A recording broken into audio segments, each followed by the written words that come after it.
Ladies and gentlemen, Whoa! it's Mike and Sevi! and Sethi and Tim. Seven! Yep, and we are VOXOLOGY podcast. Yep. And guess what? What? People can see our faces now if they go to YouTube. We are on YouTube, Seth. Seth, Theory. you are on YouTube right now. You are on YouTube right now. What are you to put out? Yes. Holy crap! Holy crap! Seth Theory. Seth Theory. That is not the form of acclamation we have instructed you That was a on. great Come response. on. First of all, it is. And you can't laugh at him like you are, Tim. I'm so 'cause sorry. You just It took me off encouraged it guard. now. Yeah, it did me too. That's pretty crazy. How about, gee, that's nice, guys. How about say that? Oh, and there's Mama Bear. Yes, it's got Mama Bear. Yeah, Mama Bear's there too, which is great because YouTube gets everything. But for those of you not YouTubing, ladies and gentlemen, welcome to the VOXOLOGY podcast. We are so delighted that you are with us. Yeah, we've had a couple of days of ice, so Seth has been home for a couple of days. Yes, and we are recording actually in the evening. We usually are in the afternoon, and so It's dark. I have a very murky vibe going in my house right now. Tim does too, actually, but the sun's less gone now. murky. Here's what's great, though. So in the interview that we're going to introduce in a second, Tim kind of does half his face like this at some points, and it totally looks like the girl from Blair Witch Project. So I had Blair Witch Project vibes. I should go stand in the back corner. You were just kind of half your face like this, and I was like, I could imagine a tear saying, "I'm so sorry. I'm so sorry." Seth Erie, how are you? Good. Fantastic. Do you want to, besides what you said before, do you want to say anything new to our sweet audience? Sweet on it. Sweet audience. It's my day's good. Your day was good? There you go. My day's good is good. It was good today, huh? Yeah, I have lunch with Seth today. He has a best buddy, Seth. He had lunch with. My son Nicholas is in big trouble right now. My son, Nicholas, who's his friend, Nicholas is in big trouble right now? Yes. I get hurt. Oh, you got hurt? Yes. Oh, we're not sure if that happens because he reports this quite a bit. It may have happened once, and the echoes are still reverberating, or it may have happened today. The Mike, who is the big shout? Do you want to do a big shout out? Who is the Seth, the Mike, and the Seven? Okay. Okay, ready? Do your shout outs. I go first. Okay, go ahead. Hey, you, okay? Okay, yeah. A big shout out to the Bear. Big shout out to Andy Bear way back in the wow. day. Yes. And the Mike now. I'm going to do a big shout out to Brenda, who does all of our website stuff, and she's just been an amazing friend of ours. Tim, who do you shout out right now? I'm going to shout out our buddy Gombus. What's up, Gombus? Yeah, Gombus. Yeah. So there you go, Seffi. Yeah. That was some shout outs. Good crew. All right. We're going to shout out a new friend today. Before we get to the interview that we have, We got some business to cover. we got some business with a Z. Biz. Yes. So, first of all, big announcement. And Tim, can you put this in the show notes as well? Maybe. If you are a patron or tithely supporter of the podcast, we are doing an exclusive Patreon or tithely audience exclusive in Orange County exclusively. No, Tim and I are coming down to Orange County February 24th in the year of our Lord 2023. And if you are a Patreon supporter or tithely supporter and you are in Orange County or will be, would you, and you're interested, this is going to be a Friday night. We're doing it either in a home or an event center, depending on how many people show up. This is a night of appetizers and drinks and conversation, getting to know each other, getting to know the community. If you are interested, I need you to send me your email address at hello@voxpodcast.com and just send us your email address and say that you're coming because we need to count for all sorts of dinner and seating and whether we'll host it in a house or somewhere else. So if you are interested in that, please would you email us. For those of you who are not Patreon supporters, we have other things in the works. This is just an appreciation dinner for some folks who have been super, super generous to us over the 7 years we've been in existence, and this is just a way to say thank you. So February 24th, email us, hello@Vox Podcast. Or do they do Voxology Podcast? It's Is it Vox both? still. It's Vox still? Yeah. Sure. We because we can't stray too far from our roots. Yeah. The second thing, before we get to our interview, is got permission to read a critique. Oh. Now, this critique is about as gentle and generous as you can imagine a critique being. So all of this, this is a template for critiquing. So I just want to applaud the critiquer. I ask permission to read it, and then Tim and I will defensively and aggressively respond. No, not at all. Hey guys, love your thoughts and rants and theological biblical meanderings. I am a fan, but. And then it's like a capital B-U-T, but. I got bad. Thank you, Seth. I got bad vibes from the Left Behind Revelation show. Oh. I resonate with your feelings, but guys, come on! Exclamation point. It was kind of hostile! Exclamation point. Not cool. I'm no longer a dispensationalist and haven't been for nearly 20 years. The only reason I ever was is the same reason most, quote, normal people ever are. They just don't know better. Dispensationalism is likely all that got peddled in their unfortunately anemic marketplace of theological ideas. Just maybe think about what kinds of people those are and what kind of thoughts and #feels they have about dispensationalism. Probably is more than just ideas and a framework for them. They have friends and family they love and pastors they submit to that believe this crap. As messed up as it isn't a cult. It does require some thoughtfulness and patience and intention when navigating relationships in which dispensationalism become a bedfellow. Now, maybe wonder if these kinds of people I'm describing maybe ever find their way into your audience. I sure don't want my dispensationalist brother listening to your podcast and copying your rant at our Thanksgiving dinner. Aunts and uncles would choke on their dentures, man. Maybe this all falls on deaf ears because you don't have new listeners that don't already understand all their S-word theological baggage, and I understand that. Please don't take this as a complaint. I personally was not offended and feel the same, but you talked about how dispensationalism has fostered certain kinds of elitism. And while that is undoubtedly true, I smelled a touch of elitism coming through my AirPods as you all were assessing it. Yeah, maybe y'all don't have freshly recovering dispensationalists in your audience. Maybe if you do, you don't give an S word about what their relationship with it is. I personally wasn't offended, but I thought it'd register some concern. So do with that as you will. I'm not PO'd or offended. As weird as this may seem, consider this fan mail. You probably feel tons of hate mail every week, and I understand and feel your frustration with this theological view. Enough said, with love. And then he put his name. So, first of all, there was gentleness and kindness. Second of all, there was a ruthless examination of the concern. We were critiquing elitism. We embodied elitism. Would this be a kind introduction to deconstructing that belief if people were, your aunt or brother or whatever? All of that's super legit. Yeah. Absolutely. So that's why I wanted to read it. We've fielded that critique before, that we can be, that sometimes the people that need to hear the topics the most might not want to listen because we can sound condescending or aggressive towards something. Yep. And I receive that and understand that. Well, Tim, you are by far the most guilty of that. I realize that. I'm the one that gets all the hate mail. Yeah, it's really staggering, actually. No, I'm kidding about all of that entirely. Seth Theory, let's not rub my eye while we're recording.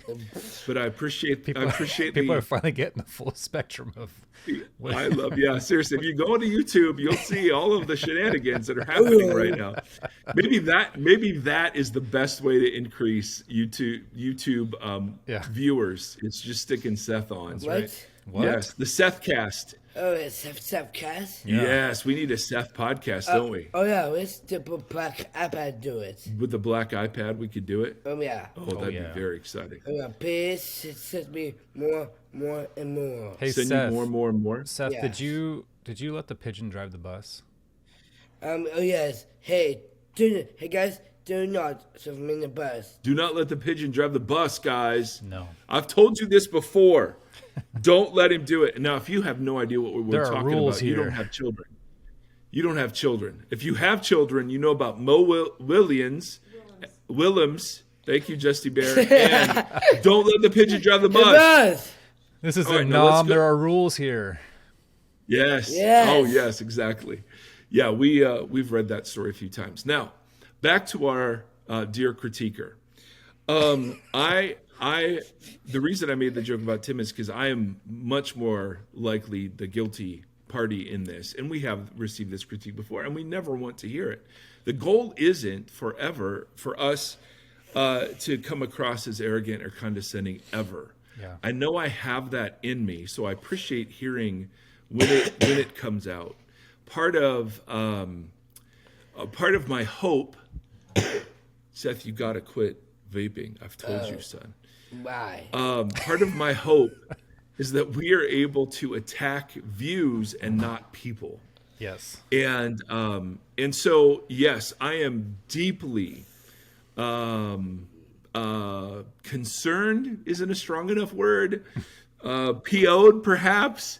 I don't know the right word to choose. I am exercised about the damage that some of these views have caused in the American evangelical church. I am not at all exercised by people who believe them, because I myself, I grew up in this environment. This was the view of my seminary. Right.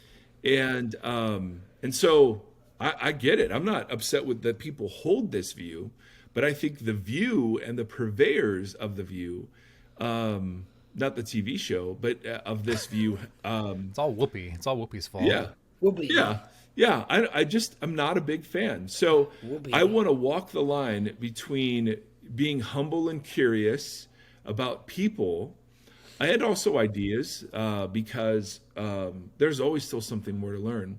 But this is stuff I've been sitting in for 30 years. Yeah. And I've seen the bad fruit of this. Now, that doesn't mean I have to express it in a jerk-like way. So for that, I repent forever. Absolutely. It's hard. It's hard. You can't, for some people, their beliefs and their ideologies they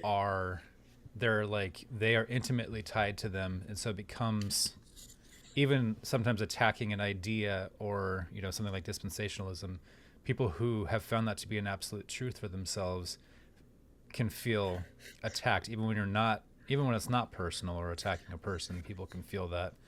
So that's always a hard line to walk. Yeah. And I have a hard time not just cutting straight at something. So it's always helpful to take a breath. Yeah, totally. So thank you. Thank you. I and we receive that, and I will do a better job.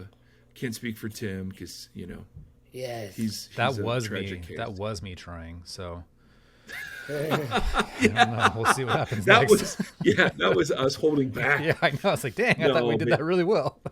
Yeah. No, I don't know that I can always constrain that energy. Right. But I never want to direct it at people. I just think I think like that's a women pretty good and posture. Well, if we can hold it, if we can hold to it. But we wanted to read the critique because odds are there are some of you who agreed and didn't write in. And we just want to say, we hear that. And we're always open, man, to critique. Absolutely. We don't get a lot of hate mail. We really don't. We get a lot of encouragement. And we used to. We get a ton of questions and those sorts of things. But no, we don't get. We get a fair amount of critiques. But just like yourself, most people are really great about how they do it and what they say. And sometimes we think maybe it was just an individual thing, but this is something we've heard before. So we wanted to just read it and respond. Now, today. Well, we're recording tonight, but yes, whenever it is you're listening to this, we have kind of a really interesting conversation. So Tim and I refer to our mutual friend Kevin a lot. Kevin has been a dear friend of ours for years and years and years, and has been central to the podcast in so many behind the scenes way. But he introduced us to a friend of his named Nick, who founded and is the CEO of something called the Institute for American Policing Reform. And Nick we spent an hour and could have spent several hours, right, talking with him about this. Yeah, it feels like we scratched the surface of like quite a bit more. Oh, totally. He was in law enforcement, I think, for over 20 years. He was in the military. He has been on the receiving end of and witnessed some very nefarious actions by police towards he and other black men and black people. And so he comes at this with a great deal of credibility. And it's a super interesting and sort of tension-filled topic for me.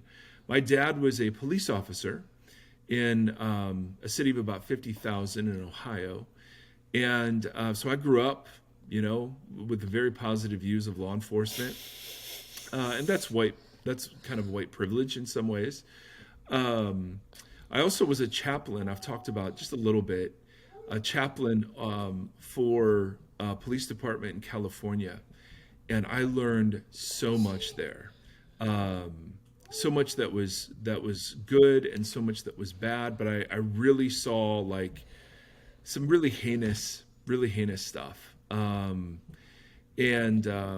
got a little glimpse behind sort of the culture that Nick's gonna talk about, and he doesn't need me in any way, shape, or form to validate the culture he identifies, but I do, and there is just a bit in my own experience. There is something very much to what he's saying. Yeah. So we're going to take an hour to be with him and listen to him, and then he's going to give some very specific asks. And we don't ever fundraise. I mean, obviously we're crowd supported, and so we invite people to donate to our nonprofit, but we don't fundraise on behalf of others. But I think in this instance, this is a very good exception, sort of to that rule.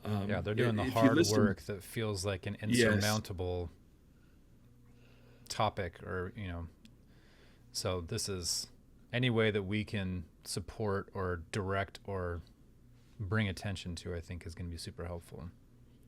And for Tim and I mean, and most of you, we've never had to be in fear around policing. We've never had to have the talk with our children about, here's how you behave. And so for me, I feel just totally stuck watching the video of Tyre Nichols getting beat to death. And I don't know what to do with that. Anger and sadness and grief and frustration at people that don't seem to get it. And so what Nick does is he really provides a way for those of us who are like Tim and I to at least do something positively. So anyway, we hope you enjoy the interview. It raises all sorts of other questions, and not everyone's going to agree with his approach, and that's fantastic. At our best in our community, we're humbly curious about conversations around things that aren't normally given permission to have. And so this is one of those where, talking about American policing and there's just a whole lot there. So we are so grateful to have somebody so credible to talk about this issue, because we haven't talked about it before, because neither Tim nor I have any credibility. Well, every time there's something like this happens, we spend time lamenting and talking about, humanity and exalting humanity and caring for one another. But those are always reactionary emotions, reactionary thoughts. And, the stuff that Nick's doing is very much like, how can we get to the roots of these things? And again, which just seems like a completely, just a massive undertaking that I am in awe and have so much respect for, and wouldn't even know where to begin. So it's good stuff. Good guy doing good work. Yep. So we're just so honored to have him on, and so thank you. Man, Appreciate. the idea of the gospel stuff, like when he was talking about just seeing humans for humans and like seeing, I was like, that is like, you just hear that reverberated throughout. Yep. Just simply that, like, did you feed this person? Did you, clothe this? Like all that. That's just like, man, you just see it. You see this tangible effort of elevating humanity in all situations. And I don't know. I was very inspired. Yeah. Yep. Good stuff. All right. Well, enjoy, friends. We appreciate you guys. Bye. Smash that subscribe button. Hit the subscribe button. Forget guys about it. Hit the subscribe button. And see ya. We're at doing Fox RC Podcast. Wow.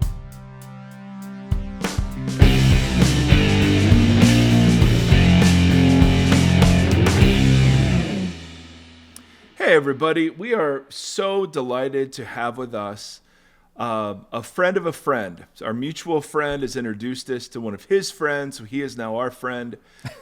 His name is Nick Sensley. It's a circle of friends.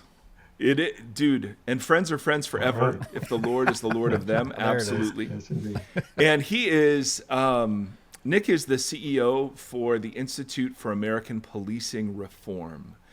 And man, that could not be a more timely and heartbreaking conversation. We're recording this the week after the videos came out around the brutal murder of Tyre. And Nick has been so gracious to give us a bit of his time as we talk a bit about this. If you want to tune into our YouTube page, I would highly recommend that. Nick, really my first question is, have you struggled with being good looking your whole life, or is this something that's happened later in life? Because I'm hoping it turns around for me. Well, thank you, Kevin. If there's truth to what you're seeing, then there is hope. Then, because I don't know where it comes from, except for genes. If there's any truth to it.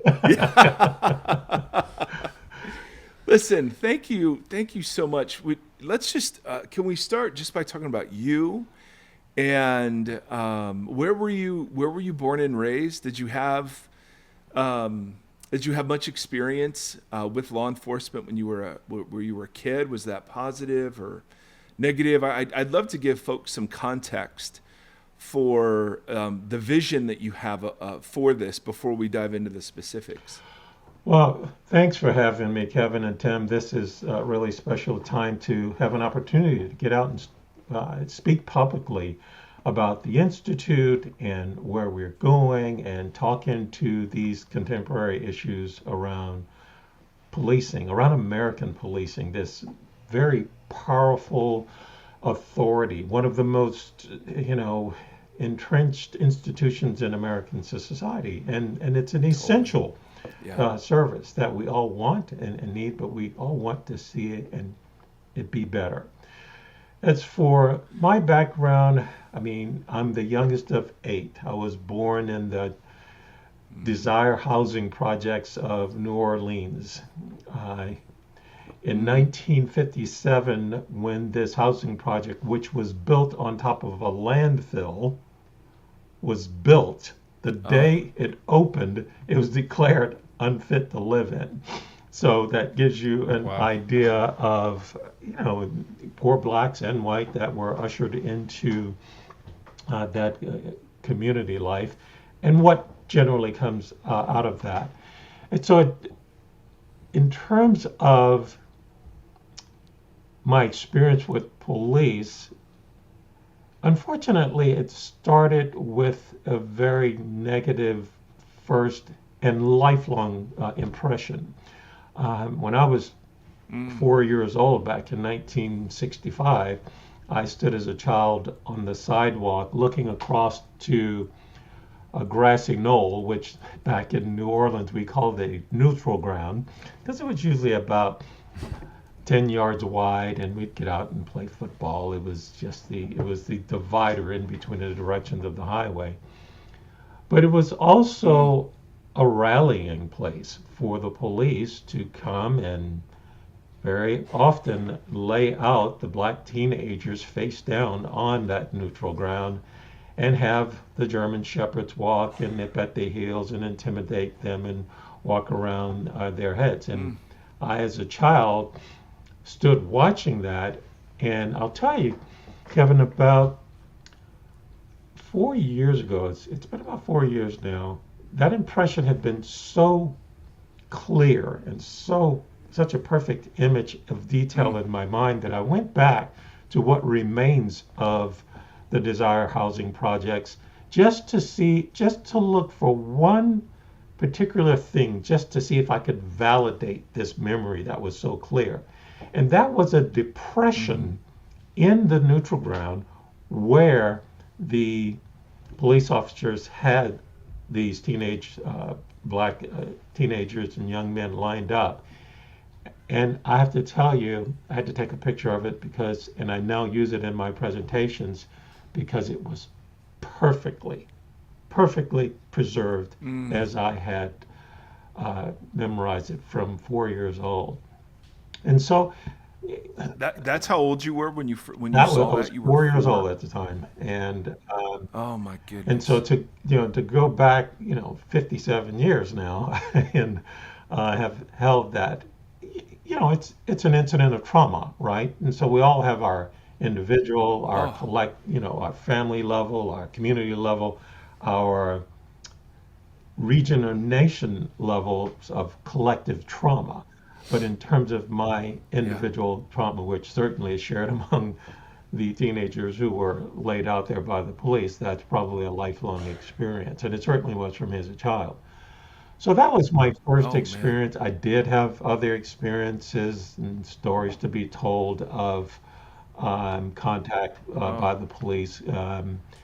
Growing up in the 60s in the South, in New Orleans, it was nothing to be called, you little N boy, come over here and get shut down. I can use the terminology now because having spent 25 years in California law enforcement myself, and California policing myself, I knew all of the ills of what I had experienced in each of the numerous experiences with the police, and all of them, I must say, are quite vividly held. I can remember one time being picked up with a group of friends because the police officers accused us of stealing the bicycles we were riding, and they put us in the back of the car to take us over to the home of the family of the children. And it's funny the things you can remember, but I can remember the look on the mother's face as she's walking toward the police car, and it was this look toward the police officer, like, what are you doing? I mean, even she was just shocked. And I don't know if it was shocked because she's going, you're bringing people who are maybe thieves to my home? Or it was because this is just atrocious. But when, in my memory of her saying, these are not the kids, why do you have them? I think it was more oriented toward her going, why have you done this with these kids? And, the story gets bigger in terms of how it ended and what they did with us. But my point is those memories, they last, and they do last a long time. Yeah. Yeah. Nick, first of all, as much as I enjoy having you call me Kevin, because that is a compliment, I'm Mike, and I put Kevin's friend down. Mike, I'm sorry. Experience credentials. I look at his screen. No. First of all, I've been called worse. Sorry, brother. I've been called Karen, and so no. I'll take Kevin all day, but I didn't. No, that's all right. I called you Neil in a text to Kevin. I said, hey, we're going to interview Neil. He's like, you should interview Nick too. So it's totally mutual. It happens. So my dad was a police officer, and I've been a chaplain in a police agency in California. And so I was raised in all of this, but I never, ever in anything in my lived experience saw or experienced anything like that. How did you consider a career in law enforcement after some of those early and brutal memories? I wish I could say it was something I grew up wanting to do. It wasn't. Out of getting Yeah, I'm not surprised. After getting out of the I'm not army, I surprised. Oh went my to work in an goodness. architecture firm in LA, and after the firm went through some changes, I needed a job, and I went to work on campus at the UCLA campus police, which is where my policing career started. And honestly, I I loved it. I enjoyed the camaraderie. I enjoyed the intensity of the work. It is a different culture, which is a very important part Mm, of our concerns for today. And yeah. you learn to live in it. You learn to enjoy it. You Mm, enjoy the brotherhood, the sisterhood that's a part of it. So I can't pretend that that wasn't a part of my experience as much as I'm speaking into where some of the harms exist in that and how police yeah. behave. But I also saw Mm, some pretty awful things during the time, and mm, lots of reflections of the very negative aspects of that culture, which is very grounded in authoritarianism. And hmm when you have a group of people who have the power from the ability to take away a person's liberties, to take away their Yeah. life, that is an immense amount of power.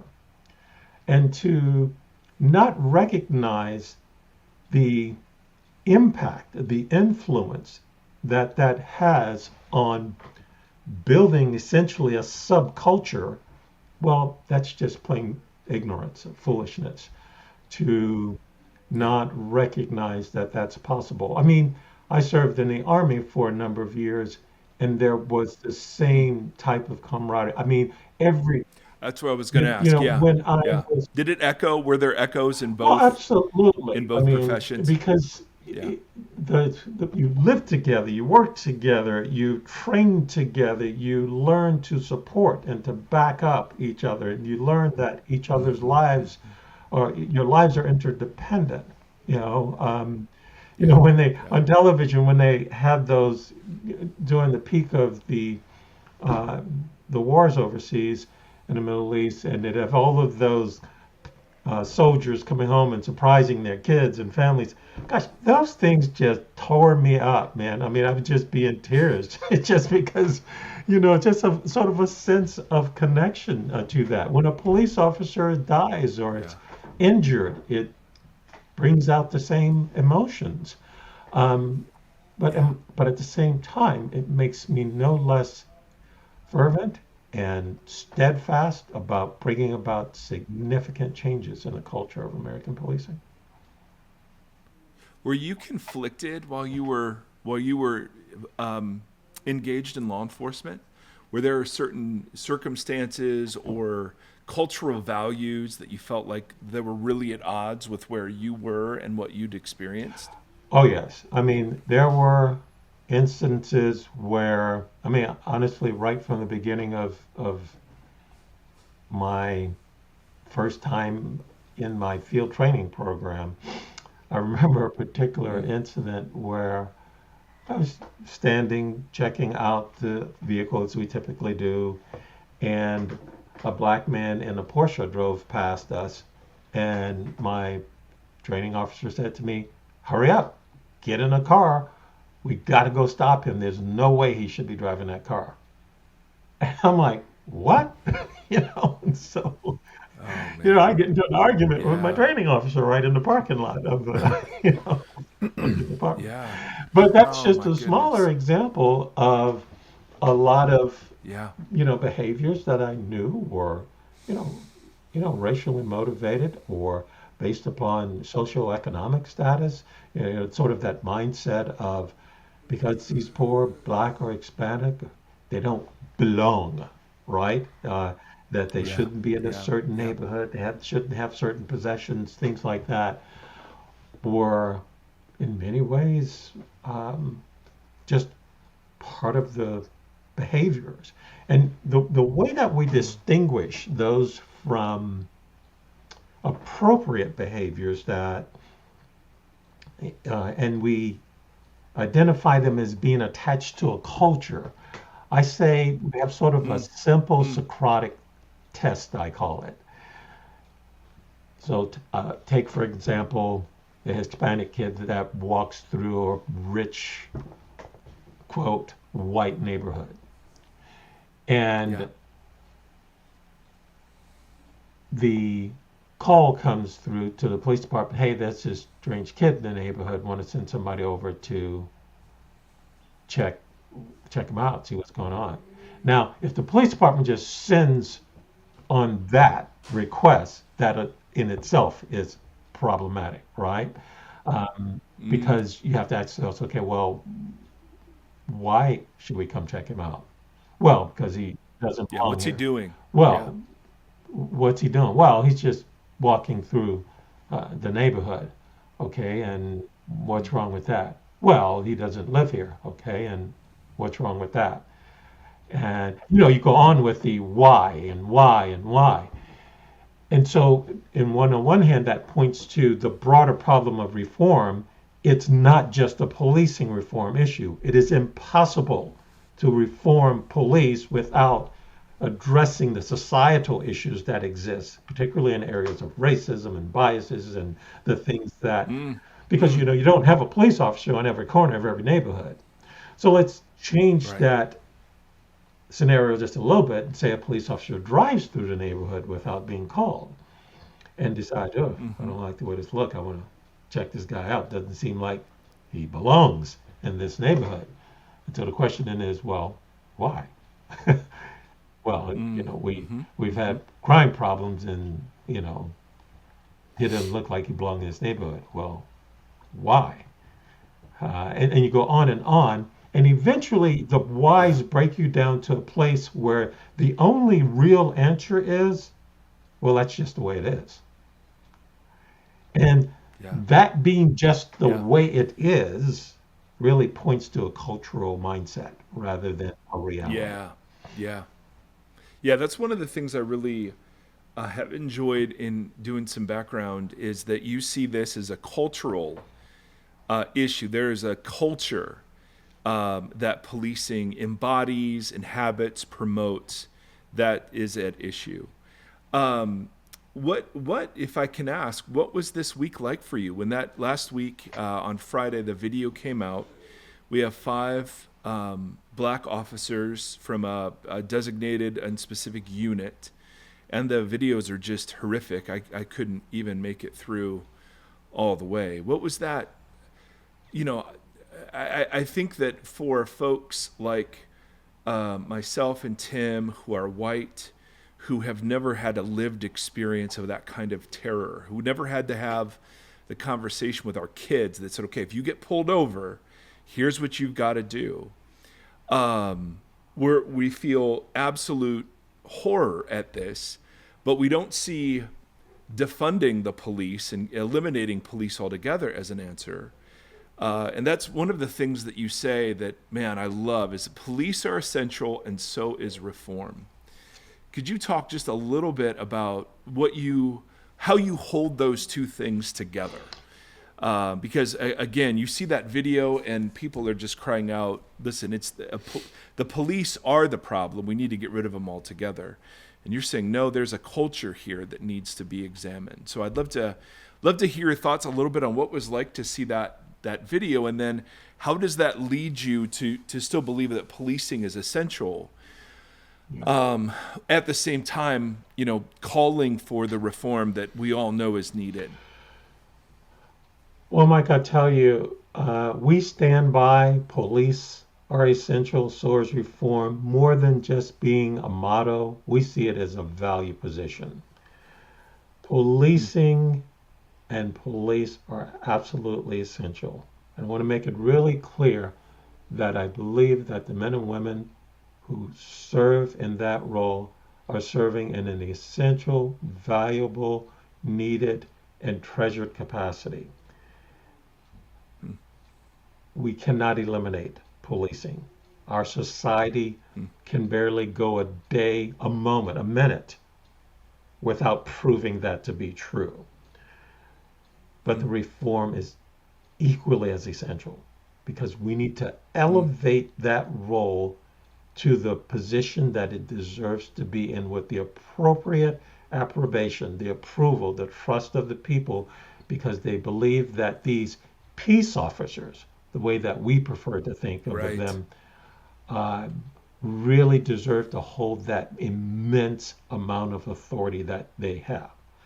So, in seeing this video, it's heart-wrenching, right? It just tears at every fabric of our attachment to human dignity, right? And the regard for human life, for this being which we like to believe is a being created to be and to exist in this world. From the cultural perspective, we could not have received a more explicit and validating point that this is a culture problem. Because race is, in fact, still a part of the picture.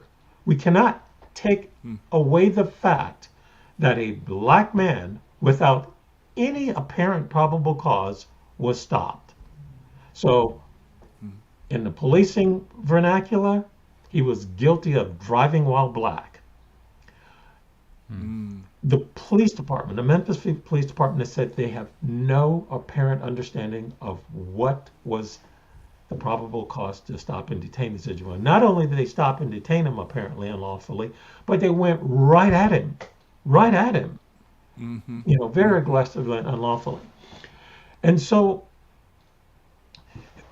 let me give a definition. The IAPR, the Institute for American Policing Reform, definition of police culture, because this is part of what I believe is missing in the landscape of discussions. Everybody's saying we need to change police culture, but changing culture is extremely hard, but we believe it can be done. But man, let's try to understand what we're really talking about so that we can approach it with the heavy lift approach, a very strategic investment in changing this problem. So we believe that policing culture is reflected in the enforcement officer's behaviors, attitudes, and customs, right? So in American policing, culture is rooted in a very unique authority that grants immense powers that range from limiting freedoms to using deadly force. So it's this authority that propels a very powerful group bonding. Remember, I talked about that bonding that occurs. But I got to tell you, in police work, I really believe it is significantly stronger than even in the Army, right? Because these are the folks that have that day-to-day immediate authority to seize upon freedoms and life. That's a powerful scope of authority. So with this powerful group bonding really throughout American systems of policing, right? Police, one state will regard police, and you probably with your dad, when you went somewhere, he told another police officer he was a police officer, you could automatically see the barriers go down and the camaraderie step in. I have traveled all over the world. I've been in over 40 countries. And everywhere I've mentioned that I was a police officer, immediately walls go down and relationship and bonding steps in. So an American system of policing, which is unique from many others for sure, these shared attitudes and practice and customs and the basic underlying assumption, right? So I described the basic underlying assumption to you before. If he's black or Hispanic and he's in a rich white neighborhood, he must be doing something They don't wrong or belong. being there for the wrong reason. Yeah. That's what's called a basic underlying assumption, right? And Okay. so Yep. these basic underlying assumptions of these very high authority public officials tend to form these intangible and very powerful operating principles that Yeah. essentially represent core values. And they're not spoken No. usually. Well, it's even when those Yeah. values are, and usually when those values are unwritten and only understood as just the way it is. Why? Well, that's Ah, just the way it that's so is. good. Yeah.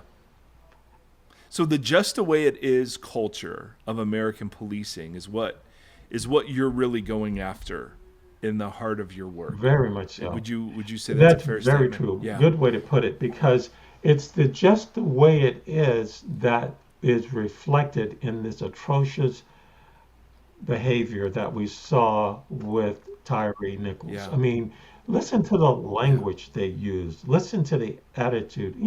I tend to look at this with a very forensic type looking to what I'm seeing, right? So, I for bet. instance, I give Yeah. example of at the vehicle when they're still struggling with at the vehicle. They have one of his hands behind his back, and they are yelling, "Give me your hand! Give me your hand!" Well, his other hand, which was free, was lifted up to the police officer. You can see a hand come down from the police officer and then retracts. And so I'm asking myself, Hmm. why didn't you take the hand that was given to you? Right? And so Hmm. I don't want to get into analyzing that particular tape, but it just gets my Yeah. blood boiling, right? Because I have Oh. had fights with individuals bigger than Tyre Nichols, and I took him into custody by myself. I'm a big guy. I'm 6'4", 220 pounds. Yeah, I'm definitely at my peak when I was in law in policing. But hey, come on, this were five big old dudes. You can't tell me why they can't take this individual into custody. I'm sorry. Yeah. And Yeah. why did he run? Why was he afraid? Because one of the things that bothers me, it really tears at me of the people who say, well, why didn't he just cooperate with the police? Why didn't he just go along Right. with the game? Okay, well, if you're afraid that somebody's about to kill you, why don't you just lay there and Yeah. let him do it? Right? Yeah. I mean, Yeah. and so that really gets me riled up because if when we look at this and we see someone coming upon this innocent man, pulling him out of his car unjustifiably, and Hmm. what do you think is going through his mind? These guys are about to beat the crap out of me or kill me. Listen, Yeah. Yeah. one of the things I didn't like, and I really don't like the terminology, but has been out there, is so called white privilege. Now, listen, Hmm. there are white privileges. That's a fact. But I don't necessarily Yeah. agree with the way that it's always described. But here is a white privilege that I will describe to you. Hmm. Most white fathers have the privilege of not having to tell their sons, when you get pulled over by the police, this is what you need to do, and literally have to drill that into your son's psyche. I don't know a Yeah. father in my circle of black males who has not taken his son or daughter over and said, this is the way it works. When you're driving and you get pulled over Hmm. by the police, educating their children, not so much around the rules of the road in this, but on the rules of not getting your butt kicked. Yeah. Oh, So so the true. privilege of not having to So do that doesn't exist among black and Hispanic and other families of color, Tony. Can I ask what? And Mike, you can cut me off if you have something else you want to go. But I'm curious because all right. there it is. Yeah. Yeah. Let's. Okay. You're done. Still, but how? No. Go. No. The idea of reform. I'm so curious how you guys approach that because the just the way it is kind of attitude is in a lot of ways like a a foundational ideology, right? That is a shared ideology. And so it seems in most situations, we tend to address like the symptoms instead of the causes of things. Yes. We just kind of react to situations over and over and over again. Then we say, why hasn't it changed? Why isn't it changing? So I'm so curious how you guys approach reform and lasting change and changing the ideology or changing the conversation, or however you guys look at it. I'm so curious as to what that looks like. Oh, Yep. great question, Tim. And so let me compare and contrast policing to, say, a private corporation, right? In a private corporation, most really good private corporation, they know, understand, emphasize, talk about very specifically their culture in very clear terms and terminology, right? Yep. This past week, I had my team, we had a group meeting. We talked about the culture of IAPR, our values, our work ethics, etc., and what we're trying to maintain. That doesn't necessarily happen in policing, particularly around the broader culture. But the point I want to get to is what you are actually getting at is, man, that's really hard work, right? And so I have to empathize with some of my contemporaries out in the field who say, Nick, I'm sorry. I'm all about just shutting down all these police departments and starting all over again. And you know what? That's probably what it would take to totally change the culture of American policing in the fastest and the most expeditious way. But it's just not possible, right? I mean, if there was any way conceivable, right, to change the culture of American policing by shutting everything down and starting all over again without there being mass chaos, havoc, death, mayhem, and all the things that would likely follow. Without that, I'd be the first in line, right? And so because I realize how difficult it is to do it. So what we have to do that we believe is different from any other approaches to reform is that we have decided that we would approach this much more comprehensively than has ever been done before. In the past, when reform has been claimed to be a part of the process, it's primarily focused on standards and training and on accountability. Yep. Right? Whenever a police officer screws up, oh, they need to be trained better. We need more rules. We need more policies, and that's going to fix it. And then we can check a box and say we are reformed. Right? Well, that's what body cameras were supposed to do, right? It plays to the idea of if we watch them, they're going to behave. No evidence of that. Right. No evidence of Yeah. being something that reforms. And so what we are saying is that we have to broaden the scope of the change to get as close to transformational, that is just upheaval level change as you can get. So we are constructing reform on top of 5 key pillars. We're going to, first of all, make it from the level of community engagement and education. In other words, we want to engage the community first and foremost in a reform. That is because police serve, and this goes all the way back to the origins of policing globally. Police are intended to serve with the approbation, that is the permission of the people. So when police officers hear it all the time and they kind of mock it when citizens pull them over and say, I pay your salaries, because we hear that all the time, right, type thing. Well, the truth is it goes beyond paying your salary. It's like, you work for me. We work together as a community. You don't own policing. You're just the agent of that particular vocation that's doing it full time. And so our approach is, So policing's bigger than just the officers. policing is much bigger than just the officers. And anyone, again, that thinks that they can reform policing without making it a community issue, then it's never going to happen. Because community wellness, community safety, community change belongs in the hands of the community. So when we say Right. community at IAPR, we mean civilians and police as one. There's not the police and the citizenry. There is the community, Right. which is inclusive of police. So we need to start with the community in engagement around what reform looks like. We need to look at the laws and policies that need to be changed in order to address this, the really glaring issues and more. On that level, tomorrow we will be releasing our use of force policy.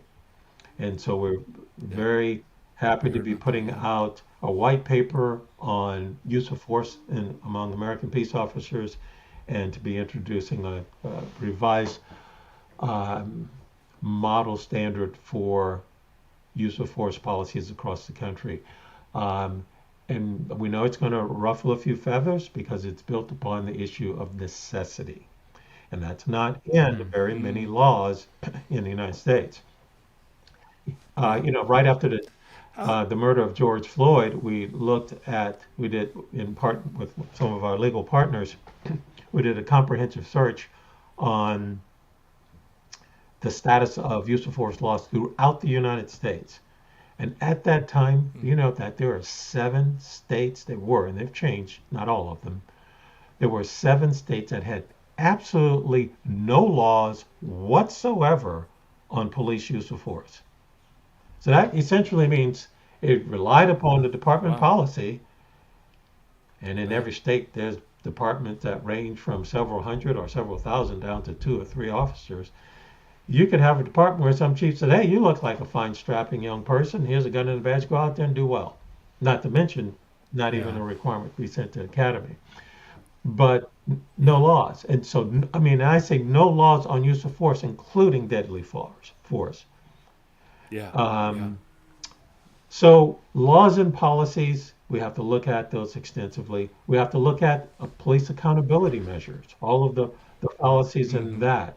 How is it that a police officer can beat up and brutalize somebody in one state and go across state lines and get a job in another state? Part of that is in the lack of transparency in what goes on in the police officer's background. Do you know if the President of the United States is subject to higher transparency than many police officers throughout the United States? In California, for example, Peace Officer Bill of Rights protects police officers' records. That's right. I remember. Being, exposed. And I can fully appreciate some of the protections that are given to police, but I'm absolutely, feel that we need to be more transparent about how they perform and their behavioral issues. Yeah. Where do you find the most resistance to some of these ideas? Because I can imagine you can talk about community policing all day long because that's phrases out there, but there's been such breach of trust in some areas. How do you even establish the will for some communities to see themselves as partner with law enforcement? And then secondly, do you find unions difficult to work with? Are they hesitant? Is it the administrations of like city councils that are the difficult folks to work with? Is it all the above? Are there any places where you're surprised that there's resistance to reform also?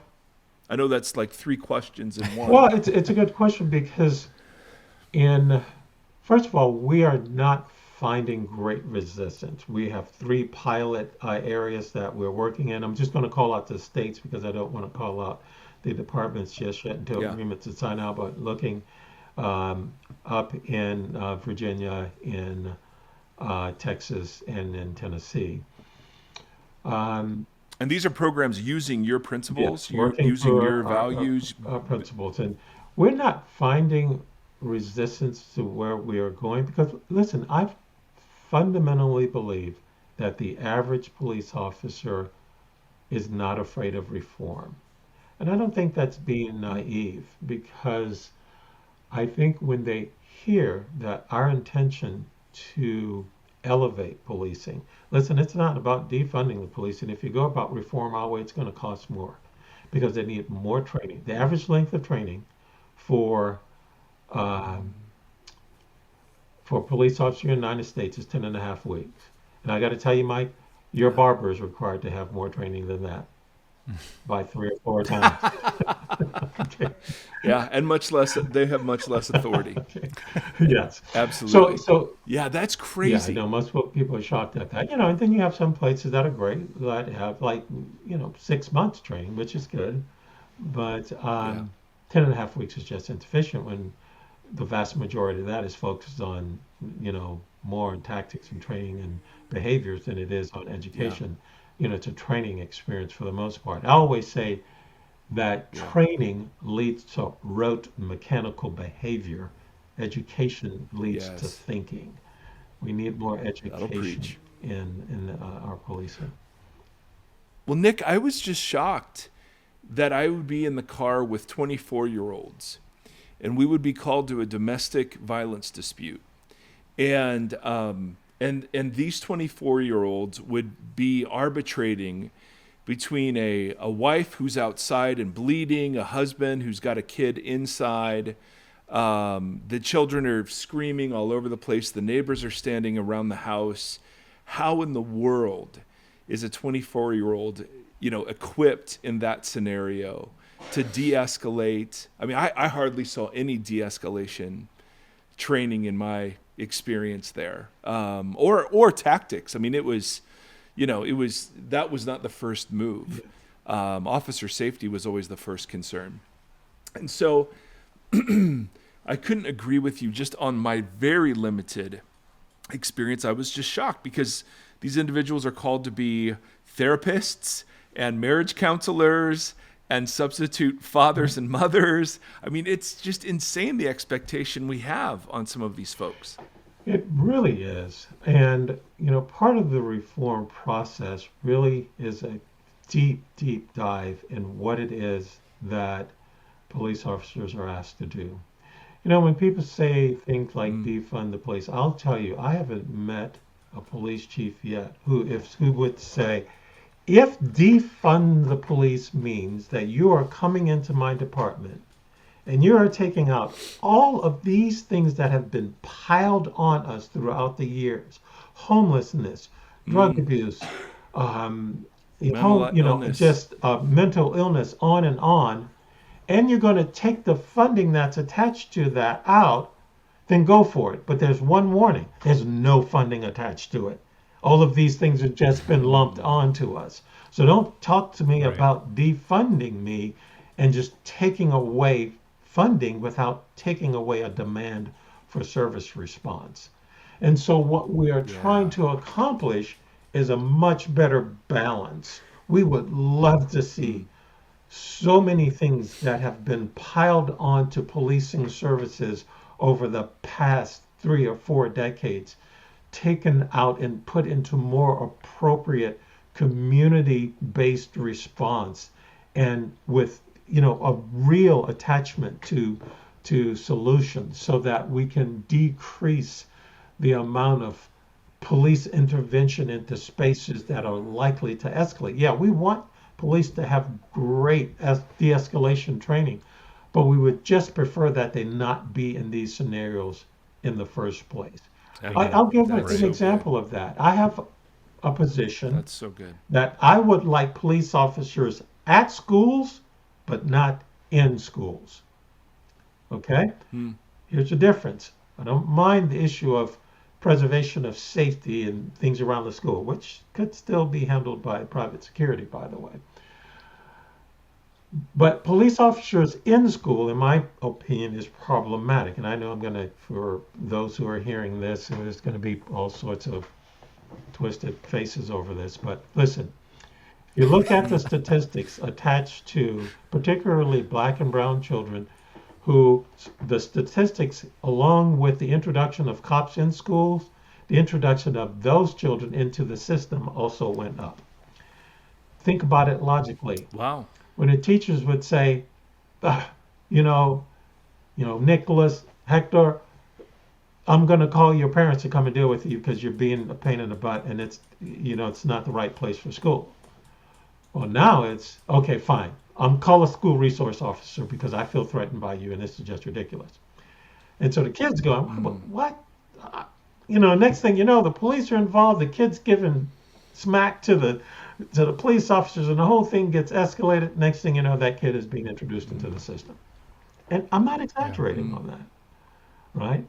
Yeah. And so, while I don't want teachers to bear the burden of being security in school, I also don't want schools to be a pathway into the judicial system for children.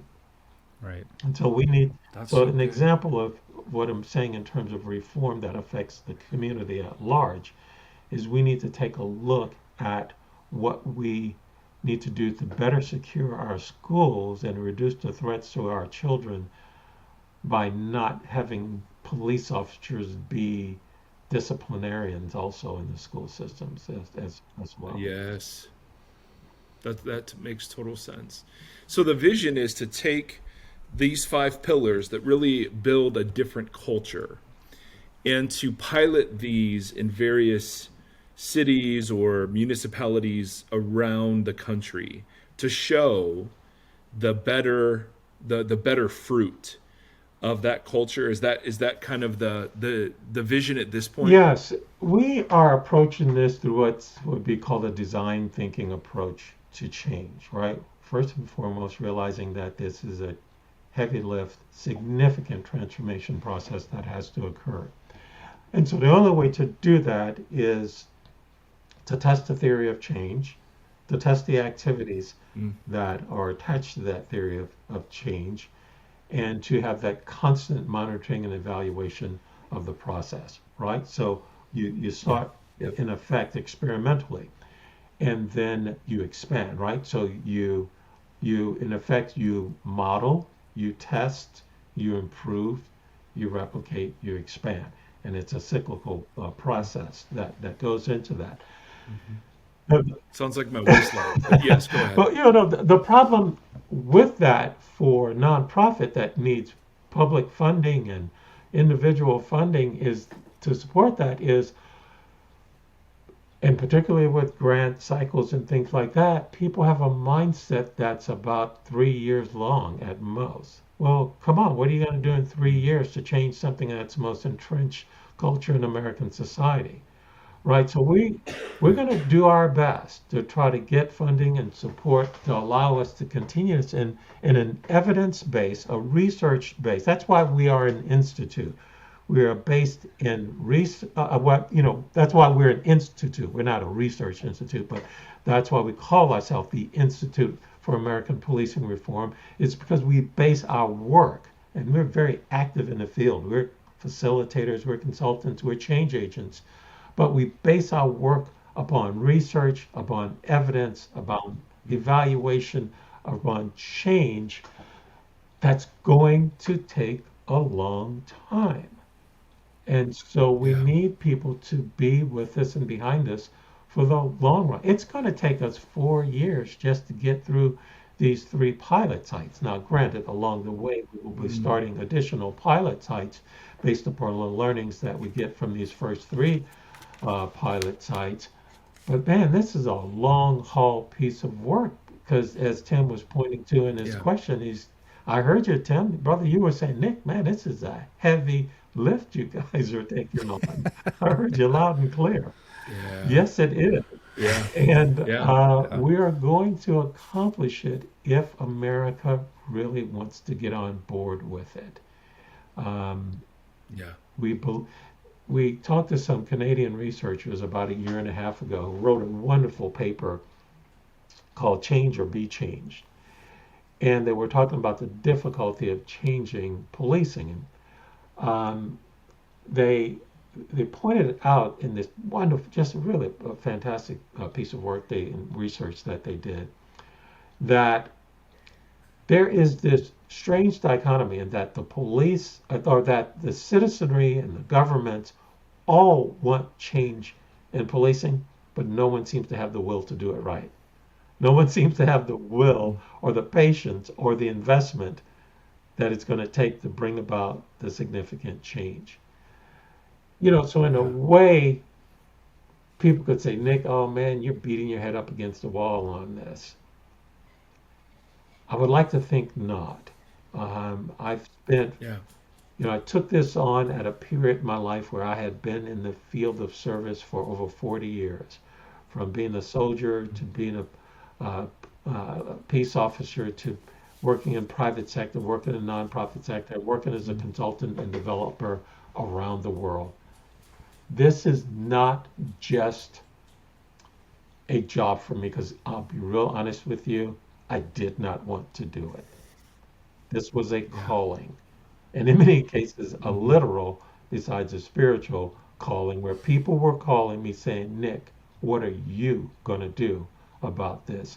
And the words that were repetitive from everywhere around the world was, I can't think of anybody more equipped to take this on to you. And I got to tell you, it was almost scary, to be real honest, to be hearing Yeah. the same words resonating across my network of friends and people around the world. And if that's not a calling or a sign or an indication of a calling, I don't know what is. Totally. And I have just a. Oh, sorry. well, go and I ahead. just said it, when I started, within 3 weeks, I had two of the world's largest law firms and 2 or 3 dozen of the most fantastic people I've ever worked in saying, we're in. What do you need us to do? I love it. And we couldn't. I mean, I think I don't know if this is true for you, Tim, but when we watch a video like that and it keeps happening, I feel completely powerless to do anything more than lament and protest. And I just don't know what concrete steps look like. I don't know what to say when somebody says, "Oh, well, that beating wasn't racial because it was black men who beat a black man." And just real quick, how do you respond to that if somebody says that? That it was entirely a racially motivated incident, entirely racially motivated. I would not back down from that up against any argument, right? It is, first of all, there's evidence that we have examined that shows that because of the culture of policing, all police officers, regardless of their racial background, are just as susceptible to the same type of racial bias and discrimination in their policing practices. And so, listen, I'm going to confess, when I saw this, one of the thoughts that came to mind for me was, I told you so, on that particular issue. That yes, it is entirely a racial discrimination based action, and just because it was done by black police officers doesn't make it any less so. The demon in this behavior is the culture that foments that type of behavior and attitude. So is that part how of the do- training process that you guys are implementing, is weeding it, like watching, I don't know how to word that, like the officers devaluing a body of color, like you can see that is sewn into the system, that people would devalue seeing, their own faces. How do you approach something like that? Is it in the training? Is it like, how do you address that culture? Great question. So in both our introduction to the police departments and to the citizenry, we do a culture training course. It's an all-day course, which quite frankly could be 2 days, of examining culture and working with the department to do internal evaluation and understanding of what their culture is, and really calling out the hard issues, the things that they see as their culture and the things that the citizens likely see as being a part of their culture, right? Identify it to change it, right? It's like, in AA, the first thing you do is, hello, my name is Nick, I'm an alcoholic, right?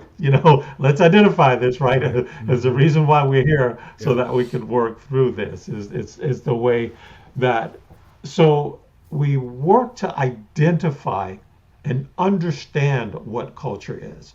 so that we can begin to tear and rip away at where those dangerous elements of culture exist.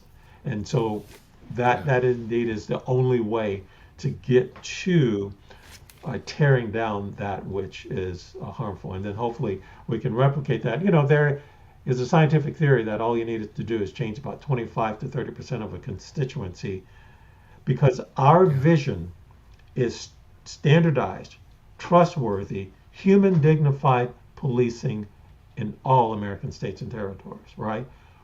And we cannot understate the importance of human dignified policing services. That's at the core of it.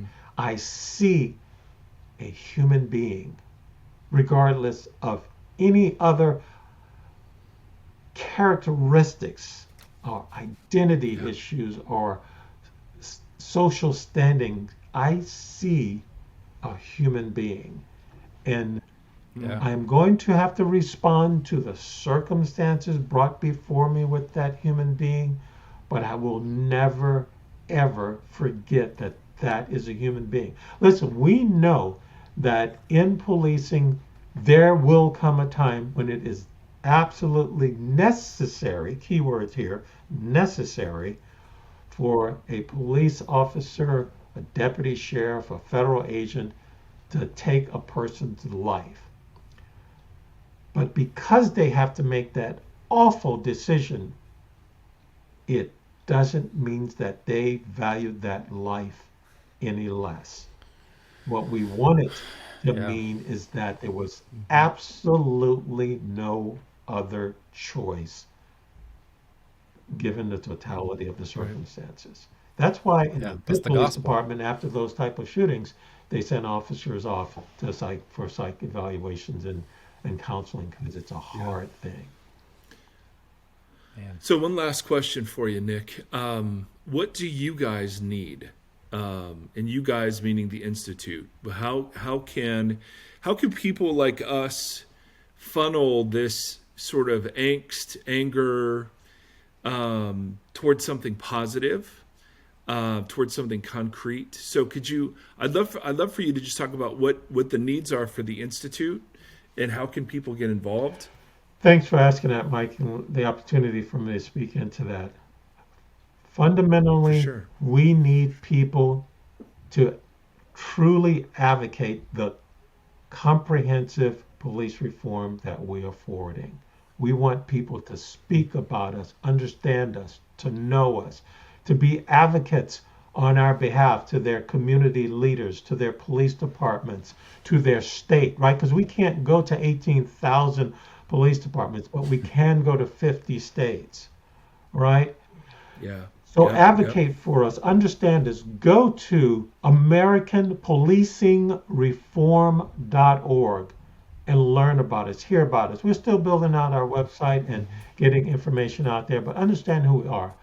And hey, listen, remember, we are a nonprofit organization, and we will take any donation that you give, but I'm speaking particularly to you, not high net worth individuals out there listening. We need those 6 and 7 figures that you can send to us to support this effort. This is a heavy lift. We have 50 states that we have to deal with. We are a national organization. We need your support. You can go to our website and donate there, or you can get the address from the website, send checks, however it takes. Listen, I am not a fundraiser. It was the reason why I served for 20 some odd years through a private company, but did more than 33% of my work as pro bono, is because I just didn't want to have to be a fundraiser. But the fact of the matter is you can't have a nonprofit unless the people believe in you, advocate for you, and financially support you. So that's what we need. We are a public interest organization. I had a very wealthy banker friend of mine who said, Nick, you made a huge mistake. You should have made this a for-profit company. You could have made a ton of money out of this. And, the fact of the matter is that may be true, because we could have turned this into a consultancy and all these sort of things. But I did not believe that it would be credible, because People need to know we are doing this for the people, for the right reasons, for this country. Yeah. Yeah. I love that. Thank you, man. I'll tell you what. Thank you. Yeah. Thank you. I mean, just thank you. Thank you. Everything our friend said about you is true, but he undersold you, actually. We're so great. I'm just so grateful. Thank you. I'm so grateful because I've just felt this fundamental tension between the idea of policing and its necessity versus the way it's being done, and recognizing there are institutional, structural, and cultural problems. And you'd have to be blind not to see that. That's right. But then not knowing at all how to address them. And so we're just so proud of you, Thank you. for Thank you, Mike. hearing whatever that calling looks like and saying yes to it. So thanks, Nick. We're so grateful. Krista told us you're not on social media, so we're not at all gonna give social media info, but we're gonna direct everybody to your would website. be Again, wonderful. thank you for your Thank time. you. And they can know a little bit about me personally if they like at nicksensley.com, if you care. Nice. We care. All right, All man. right, Thank thanks, you. brothers. You take care.